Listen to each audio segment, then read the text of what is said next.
As obras que se están realizando con motivo da concentración parcelaria darán lugar á creación dunha zona peonil na nova estrada que cruzará Baión a través do Camiño Francés. Unha acción que ten a súa orixe nunha demanda veciñal, tal e como explicou o alcalde de Vilanova de Arousa, Gonzalo Durán. Baión, me siento de Baión y me encanta la gente de Baión. Y los vecinos nos pidieron, se va a hacer un vial de 6 metros de ancho, 2 carriles de 3 metros, y los vecinos nos pidieron que hagamos un arcén por uno de los lados, por lo menos de 2 metros de ancho, para que siga siendo zona de paseo. Porque ahora se pasea por eso, pero cuando haya tráfico no podrían, y no solamente nos piden, no me ocupes el terreno, no, sino que ya antes, aprovechando la concentración, dejad previsto un vial pegado al río donde la gente de Baión pueda pasear en bicicleta, a pie, incluso alguno me decía a caballo, algunos tienen caballos,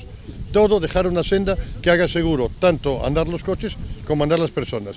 Esta zona peonil inclúese dentro do proxecto que se está a realizar dende a Consellería de Medio Rural, que contempla a apertura de novos viais da concentración parcelaria que se traducirían en varios millóns de euros. Levamos invertido prácticamente casi 2,5 millóns de euros, nos cuales a maior parte foron 1.700.000 para facer estes camiños principais. Ahora verán, bueno, pois os camiños secundarios e o remate da parcelaria, al final podemos estar falando de unos 3 millóns